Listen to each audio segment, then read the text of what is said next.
The Victorians laid the foundations of our modern cities, but they also created prison as we know it. Strangeways, Pentonville, Wormwood Scrubs, Dartmoor, and countless other prisons were built in the 19th century. I cannot begin to imagine what the conditions were like.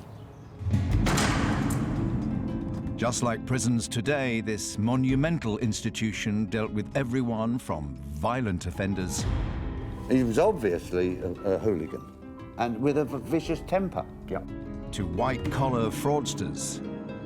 It's a bit of a tacky crime, really, isn't it? It's a bit like sort of tax dodging. He's just been siphoning away money. I'm a bit embarrassed about him at the moment. And petty thieves, drunks, and vagrants. The Victorians revolutionized the penal system with discipline, hard labor, and isolation. So that's what they wore? That's what they wore. Well, yes, you can't see anything to the left. You can just see straight forward. But alongside this new regime were older punishments, like public hangings. To know that a member of my family was sentenced to hanging, age 14. God, it's grim. Now reporter Daisy McAndrew, comedian Johnny Vegas, and actress Michelle Collins learn just how rough this justice could be. He's basically trying to make a living. It's just so unfair, it's so unjust. And broadcaster Mariella Frostrup and entertainer Len Goodman discover how their family members coped on the inside. I'm going to be interested to see how tough and how hard life in prison 150 years ago really was.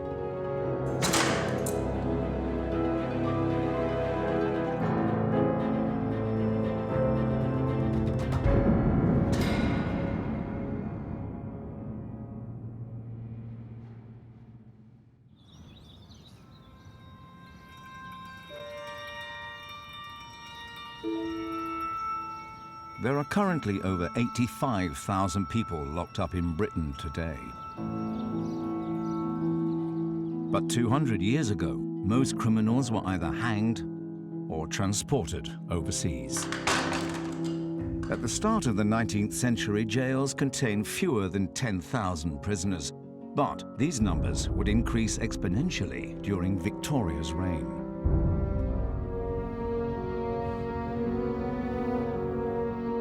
A new culture of incarceration was emerging. More and more criminals were being given custodial sentences. One such case was Philip Haynes, 4 times great-grandfather of comedian, actor, and proud northerner Johnny Vegas. I'm very respectful of the law. I'm pretty afraid if I've had any brushes with the law, it is probably on a drunken, disorderly level. Johnny's ancestor got into trouble in the 1830s, the decade Victoria came to the throne. Let's have a look. This is taken from the Bristol Mercury. And Bristol, now that's amazing. I thought I was pure blue blood northern. We're southern. I'm gonna have to pack up our belongings. They're gonna take me St. Helens season ticket off me. Oh, where is it? Philip, here we go. Philip Haynes, for stealing money from W.M. Lasbury. The romantic bit of me would love to think he went out and stole money to provide for his family or something that could be justified. I really hope it wasn't just that he was a wrong 'un or a bit of a scallywag. 34-year-old Philip was prosecuted for stealing money and a knife worth about a week's wages. Petty theft was the most common offence in the 19th century, making up 75% of all crime. Johnny wants to find out what punishment was given. We do have some records with us here that relate to Philip Haynes and his family. So this is the Quarter Sessions docket book. The Quarter Sessions court dealt with pretty much the majority of the crimes that were committed during the 19th century. And what we've got in here is it tells us exactly what his sentence was. Oh yeah, Philip Haynes. So he was found guilty, ordered to be imprisoned in the common jail. Hard labour for 6 calendar months.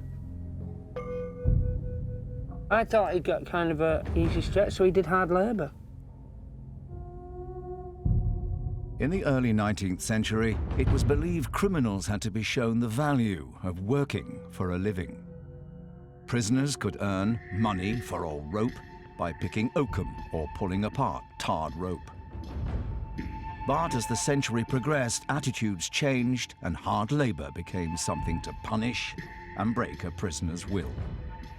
Generally, it was activities that served no real purpose. One of the things they'd be faced with was a device called the crank. As the name suggests, it was simply a handle that they turned, basically a sort of paddle that moved through a drum that contained gravel. They had to meet a certain number of cranks per day to receive their rations of food. The crank could be tightened and made harder to turn by the prison warders, which resulted in their nickname, screws. Another equally pointless device was the treadmill. Although occasionally this was used to grind flour, most often it was walked just for punishment and was loathed by the prisoners. Quite soul-destroying, that. Wouldn't it? You know what I mean? That sort of labour, so. that pointless labour. It really was hard. And that was, yeah, and that's 6 months for basically a week's wage. Like all petty criminals, Philip served his sentence at a local jail. But in the early Victorian era, there was a massive drive to build centrally run convict prisons to house serious offenders.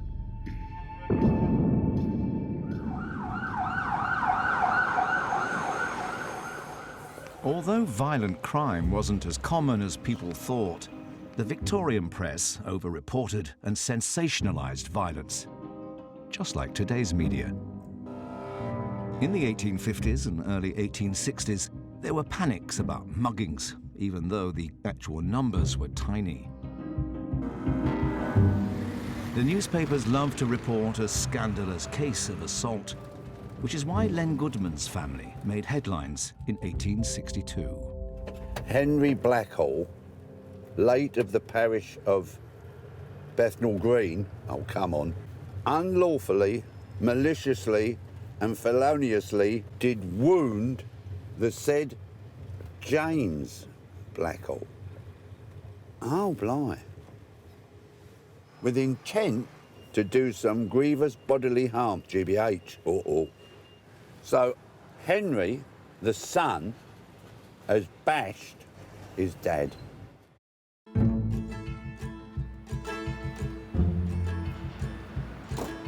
Len's great-great-grandfather, James Blackhall, was assaulted by his own son, Henry, and had to testify against him at one of the most famous criminal courts in the world, the Old Bailey. What I have here is a copy of the court record of the particular case. James Blackhall, I am a labourer of 12 Crispin Street, Bethnal Green. I am sorry to say that I am the prisoner's father. On the 15th of December, he came into my sitting room. My wife and daughter were present. I asked him what he wanted.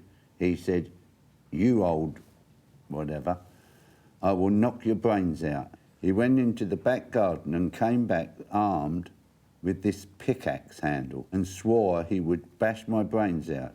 He got me down and struck me on the head with it, saying, "I will kill you. I will knock your brains out. I will be hung at Newgate for you and your daughter." Right. His mother stated that he had also assaulted her and left her on the floor for dead several times. Well, basically, they're what we would call today a dysfunctional family, I would say. Looks a bit that way, it has, doesn't it? What is interesting today, if I could take that from you, is the way it was reported in the Times. Now, this is December the 19th, 1862. Oh, you've got value for money with the papers in these days, haven't you? The jury at once found the prisoner guilty. The common sergeant, briefly commenting upon the brutal character of his offence, sentenced him to 5 years penal servitude. The prisoner no sooner heard the sentence than he turned round and made a most determined attempt to do some injury to the warder. So when he got the news that he was getting 5 years, he went mad again and had started to attack the warders, or I guess, you know, the security. Yes. Yeah. He was obviously a hooligan, basically. Yes. Well, it would appear so. It would appear so. And out of control, and with a vicious temper. I think, really, you know, I think Henry got his just desserts. I think he did, yes. You know, he was not a very pleasant person. Found guilty at the Old Bailey, Henry was taken straight down to the cells. Well, a far cry from what we see nowadays in prisons. Oh, yes, definitely. Yeah. It's amazing how small it, you know, absolutely tiny, really. Thoroughly depressing, Yes. and basic. You were given an hour of exercise per day in a very small and enclosed space of the exercise yard. Life here was extremely grim. It was one of the worst prisons ever. Newgate was Britain's most notorious prison. It was also the site of London's gallows. Had he actually carried out his threat of murder, he would have passed down here in a slightly different capacity. You'd have been led down here. Oh, my God, yeah. And this was the long walk. It was Dead Man's Walk. Dead Man's Walk. Yeah. Oh, I can imagine. This is your last walk of your entire life. Yeah. It's down there, towards the hangman. And I suppose there was a racket going on outside, so you started to hear the crowd, you know, laughing and joking and waiting. And you probably had other prisoners, you know, banging on there and who weren't. Yeah. So it was a big occasion. Yeah. Executions were still held in public in Victorian Britain. They were a source of entertainment and often attracted thousands of spectators. The travel agency Thomas Cook even ran excursion trains to the events, treating them as pure tourist attractions. And when England's last fully public hanging took place in 1868, it's thought many onlookers had travelled to Newgate by tube. When you see that, it makes you realise that's going to be the final walk. Yeah. You can't come back from something like that. No. At least Henry, you know, after his 5 years, hopefully, you know, learnt the follies of his ways and trod the straight and narrow. The Victorian era was a time of great exploration, scientific innovation, and industry. Britain became the workshop of the world. Capitalism and entrepreneurial spirit was championed. But these new ways of making money created new kinds of crimes, embezzlement and fraud.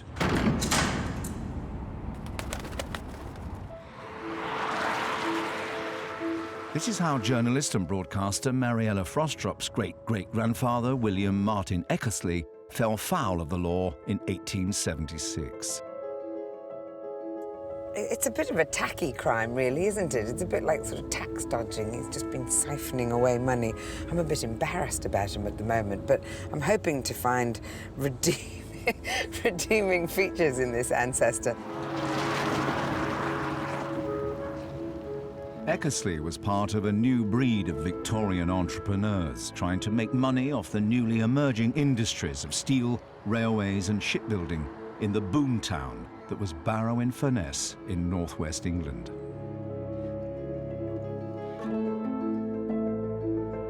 Eckersley set himself up as a salesman and an accountant. But when the economy crashed in the 1870s, he went bust. With no social security, Mariella's great-great-grandfather tried to use his wits to save his family from poverty and ruin. Instead, 30-year-old William wound up in Lancaster Castle Jail, waiting to be tried for defrauding his creditors.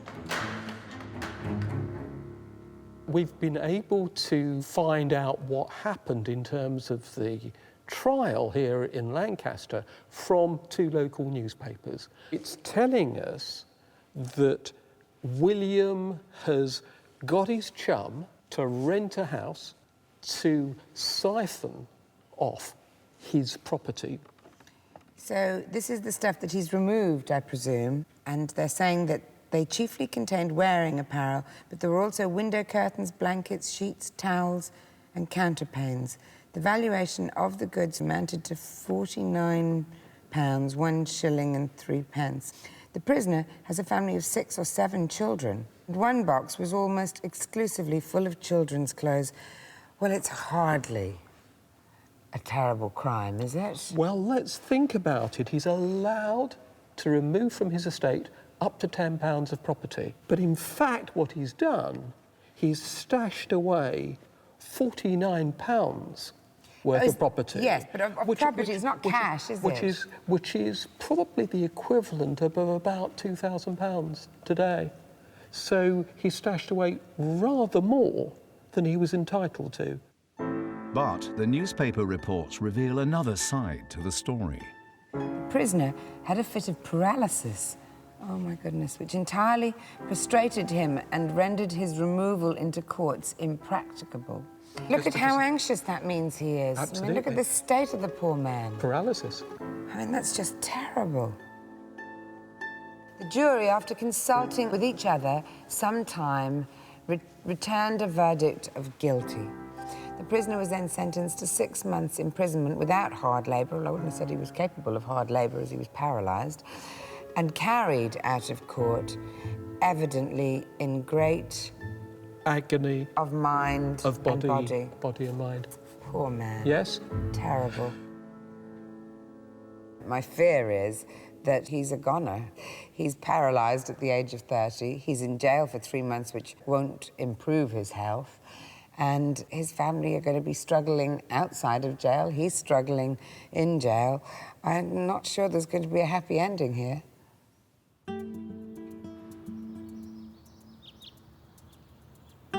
By the mid-19th century, there were 2 prison systems: local prisons for petty offenders serving short sentences, and convict prisons for serious criminals. For assaulting his father, Len Goodman's ancestor Henry was sentenced to 5 years penal servitude. I think he was a cocky little devil, and he'd probably be saying to the others, "Oh, I don't care what they throw at me." I'm going to be interested to see now how tough and how hard life in prison 150 years ago really was. Len wants to find out about the Victorian prison system, so is meeting Professor of Criminology, Barry Godfrey. He ends up doing his first stretch in Pentonville, because that's where he's going to spend 9 months in the separate stage of his confinement.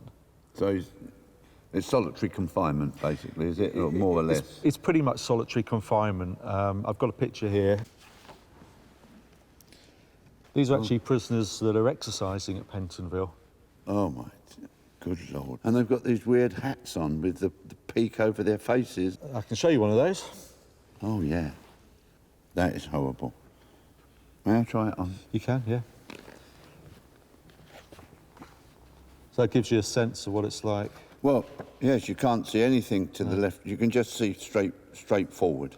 And no one can see you, so Yeah. no one knows who's behind that mask.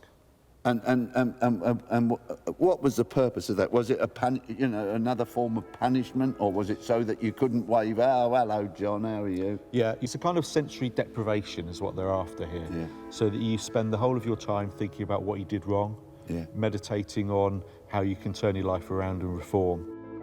Prisoners were not allowed any form of human contact. They spent most of their days working alone in their cells. The only voice they were allowed to hear was that of the prison chaplain. So this is the chapel at Pentonville. Each prisoner is led down a corridor from his cell into this little box here so that he still can't see any other prisoner. And this is the religious instruction, reading passages from the Bible or Ten Commandments, things like that.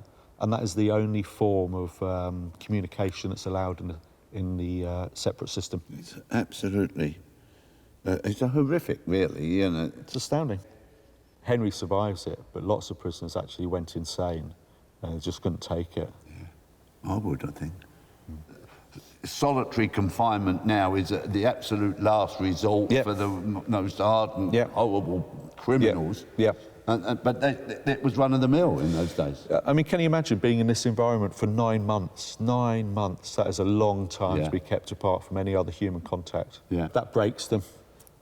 That breaks them, and that leaves them mouldable then for the prison system. What the Victorians said was they were grinding men good, grinding them into good people, but they're grinding them down.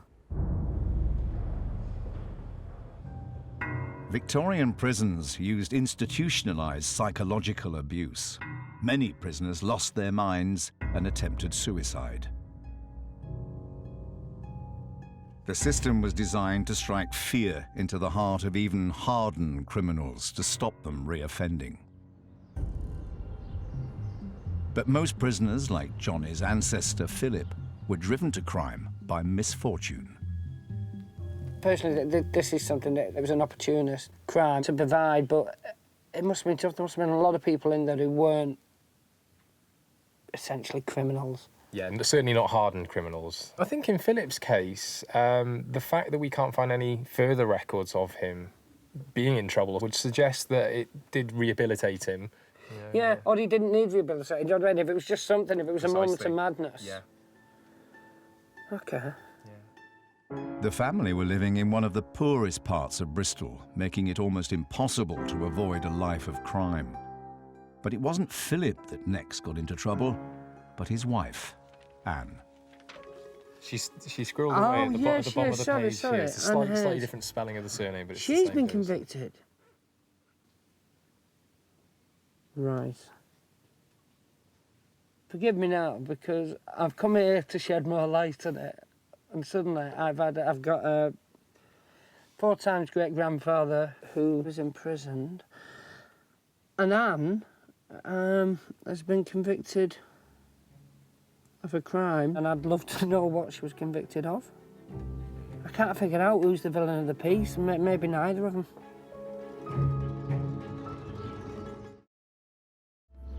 In the 19th century, just as today, the media stereotyped offenders. While we have outrage over benefit cheats, the Victorians stigmatized the poor and held wayward women in particular disdain. Historian David Taylor shows Johnny Vegas how his ancestor Anne was demonized by the press. I have a document here which will give you some idea of what Anne was getting up to. In police intelligence, Anne Haynes, a notorious drunkard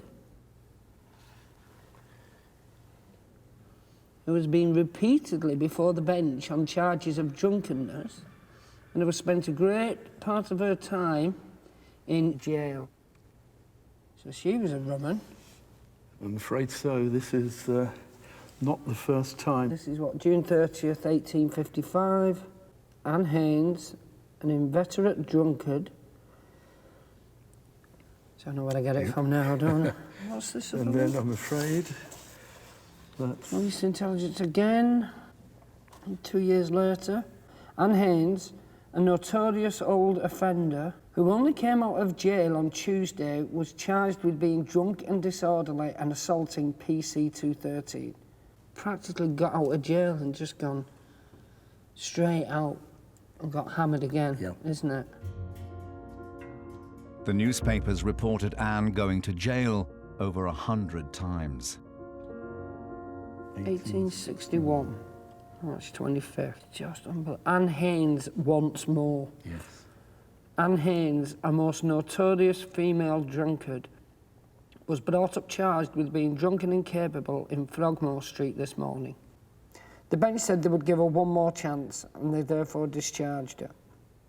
Prisoner, who was at least 50 years of age, left the court skipping like a young girl, and upon reaching the door she turned round, made a low curtsy and once again called for a blessing upon their worships. She's a female Johnny Vegas. With her attitude in the court, you know what I mean? She's got a rum sense of humour, but... Absolutely, but she's not... Obviously a damaged individual. The thing is, I feel like I really get her. Within alcohol and within my career and everything. This is somebody who nobody has ever really sat her down and said, what's wrong? Yeah. Drunkenness was the most common criminal offence during this period and was seen as a massive social problem. What is striking is that while we would say that this is a symptom of deeper problems, for the Victorians, drink is at the root of crime, fecklessness, laziness. But it's one thing for a man to get drunk, and providing you're too obstreperous, go home, it's not a great problem. But women, the woman is supposed to be the angel of the heart, the moral centre of the family. So you're almost condemned twice. It's a criminal offence, but you're not fulfilling your role as the moral core of the family. If I'd read this about my granddad, it would be like, oh, he's a bit of a character. Yes. Yeah. And the awful thing I'm as guilty of it is I'm reading it and going, well, what about the kids? Yeah, yeah. What about the children? What about the family? Yeah. The Victorians worried about the growing problem of female binge drinkers. By 1895, 1,000 women were admitted to prisons in Britain each week. 2/3 were charged with drink-related offences or prostitution, and nearly all received short sentences. Long sentences were kept for more serious violent criminals. After being broken down by 9 months of solitary confinement at Pentonville, convicts like Len's ancestor Henry were put to work for the benefit of the nation. He's on to the proper convict prisons at Chatham, where he'll be helping to build the naval fortifications. And then he's on to Portland, where he gets a different form of hard labour, just as gruelling and just as much a part of the punishment, but not in a separate system. The prisoners in Portland were put to work in the quarries and came back at the end of each day to a prison built from the same stone. These days, HMP Portland is a young offenders institute with TVs and central heating. But in Henry's day, things were very different. You've got to think about the environment inside the prison as well. So if he does get wet outside, he's coming back to a stone, cold cell. Yeah. A bunk with a flat, very thin mattress to lie on. You have a little bowl as your sink, that's it. You have a slopping out bucket. And what sort of food would they be getting? Would it... They have to feed you enough to enable a body to carry out this hard labour. But breakfast would be skilly, which is oats, water and Indian meal. It's so horrible that some of the prisoners don't even eat it, And then they would have some stale bread, some potatoes and some meat every other day. And that was it? Yeah, this is a form of almost scientific starvation. It's just enough to keep them alive. Some convicts went to extreme lengths to get a break from the hardship of prison life. Desperate prisoners would resort to eating soap, ground glass and even poisonous insects to induce sickness and get taken to the prison infirmary. But prison doctors were adept at spotting fakers. And as a 30-year-old man with paralysis, Mariella's ancestor would have come under close scrutiny by medics at Lancaster Castle. William was here in 1876. Yes. And this was built in 1872, so it's not. So it would have been quite new. Yeah. It's amazing. It looks like a movie set for a prison. It's so recognisable. The long rows of cells, the walkways. Oh, it's a bit depressing, isn't it? Really. Would it have been desperately uncomfortable? I mean, I'm thinking of him now. He's paralysed. He's had a stroke. He's bedridden. Well, he was in prison at a time when there was a great drive towards, in the mid-Victorian period, towards making prisons a real deterrent. You can see pretty dismal, this is isn't a it? typical cell of the time. No drainage, no sanitation, a bucket, and they would slop out each day. The windows very small. They kept people alone for long periods. They gave them hard labour. Here, it was shot drill, and this is a shot. It's a cannonball, and I've got some images here of shot drill, and what you had to do was you were taken out into the prison yard and you picked it up, and then you walked to the other side of the prison yard and you put it down. You didn't drop it, you put it down, you bent your back, put it down, turned round, picked it up, walked to the other side, put it down, and you did that for hours on end. That is one of the most ludicrous punishments I think I've ever seen, and also, you know, completely randomly cruel for no purpose. I mean...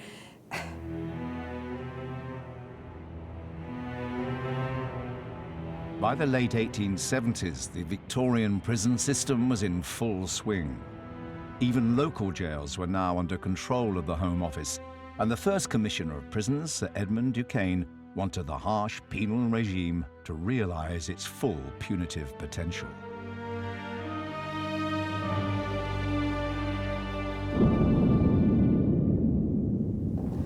So we're on the first floor now. The cells identical to the ones downstairs. Yeah, grim. Yeah. They've gone to great trouble to make them dark and dingy, haven't they? I mean, so someone's obviously sat down and said, oh, I know what we'll do, we'll make the cells really dark. That is exactly what happened. Really? They did. They sat down and they worked it out. Yeah, about the cells, about the diet, about the labour. Yeah, and they made it as bad as they possibly could. So it was a conscious decision. Yeah. Extraordinary. And misguided, perhaps. I mean, of course, there were murderers and, you know, all of that. But a lot of people who were in jail were there just because of, you know, there being no safety net for poverty. In fact, the poor were actively punished. Ever since the Elizabethan era, vagrants and beggars could be thrown into the House of Correction and forced to work. Shepton Mallet Prison in Somerset had been built as a House of Correction in 1625. It was Britain's oldest working prison until it finally shut its gates in 2013.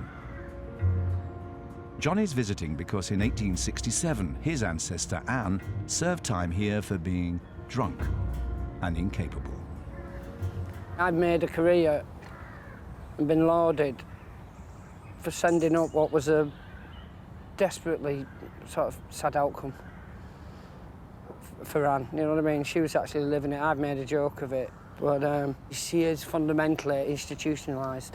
With a system that doesn't know how to cope with somebody, with the obvious social dysfunction that Anne had. It's just, like I say, it's very hard when you can't envisage a Disney ending for this. This is her fate.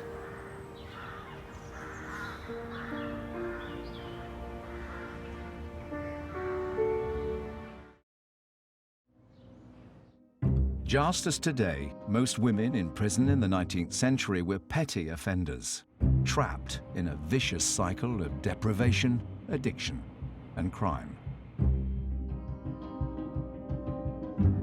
Like Johnny's alcoholic ancestor, Anne Haynes, many women were imprisoned repeatedly. Anne herself effectively served a life term in short sentences. Johnny wants to find out what prison would have been like for Anne, so is meeting historian Helen Johnston. This is the female wing of Shepton Mallet Prison. It's pretty miserable. Like all prisons, I suppose, as it's designed to be, it's imposing, and she'd have known so much of this. When Anne came here, she would have experienced quite a harsh regime. And because she was a short sentence prisoner, she would have had quite a low diet of bread, gruel, certain types of hard labour for long periods during the day. For men, hard labour was designed to instill the discipline needed for working in the new industrialised world. But women were expected to be domestic goddesses, so their work involved cooking, sewing, or doing laundry. Perhaps these documents will help shed a little bit more light on Anne's experiences. So yeah, Anne Haynes, age 65, drunk again and guilty of indecent behaviour at Wells on the 6th of August 1867. Another short-term sentence of 7 days. Unfortunately with Anne, I mean, she's 65 now, there's been a good 20-odd years of constantly being in and out of prison. Well, if we look at this second document, she was released on the 13th of August, and she's back in on the 14th. Yeah. What were they doing? Were they waiting for her when she came out? Though she clearly doesn't have any other means of subsistence or anywhere to go, so she stayed in this particular area and been found then sleeping in the open air.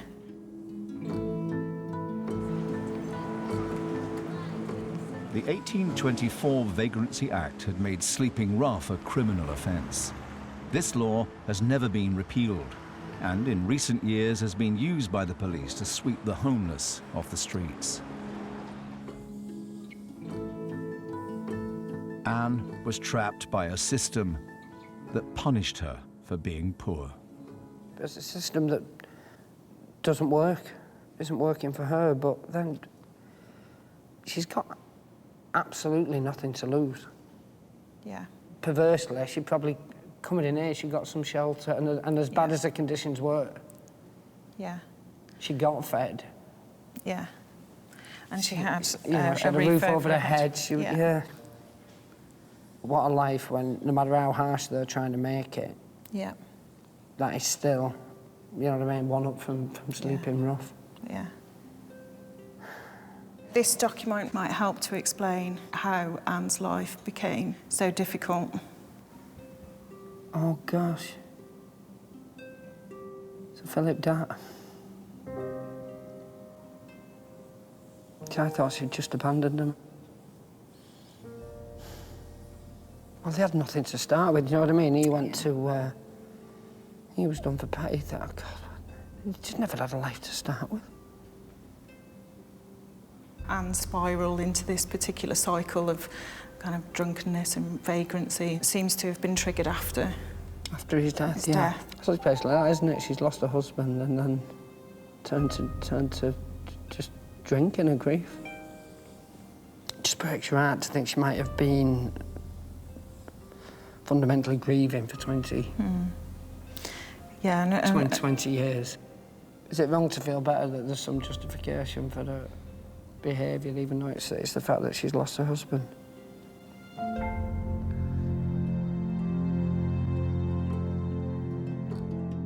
For the poorest of the poor, prison was almost a sanctuary. But for white-collar workers like Mariella's ancestor, the same conditions would have felt like hell. Paralysed and unable to move, William Martin Eckersley was stuck in a cell 24/7 for months. And this is where he spent how long? Well, I have a document that might help you out then, and hopefully that will enlighten you. Oh, here he is. William Martin Eckersley has been reprieved because of bad health. Yeah. Oh, dear. Well, that's not great. Have they sent him home to die?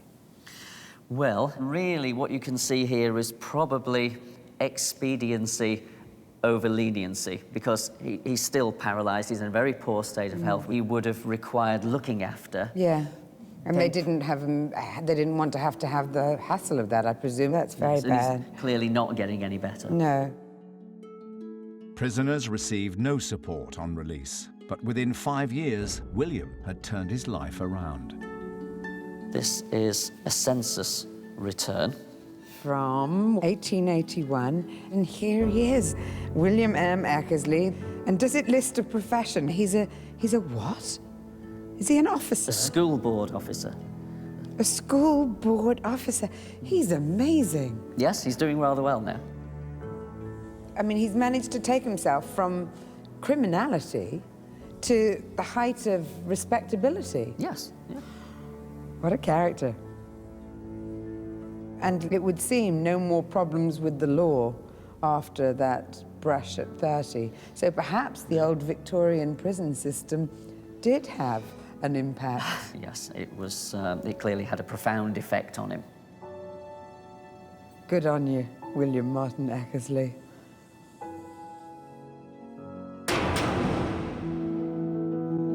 Just 4 months in prison reformed Mariella's great-great-grandfather. But for violent offenders like Len's ancestor, the sentence was much more severe. Well, there it is. That's where Henry spent about 4 years of his life. And you know, when I think of what he had to go through and how he was treated, I'm starting to think the crime didn't fit punishment, really. It just makes me feel so sad for him. And okay, he lost his temper and what he did was terrible. But we all have that trait in us. And I just hope, fingers crossed, that Henry come good in the end.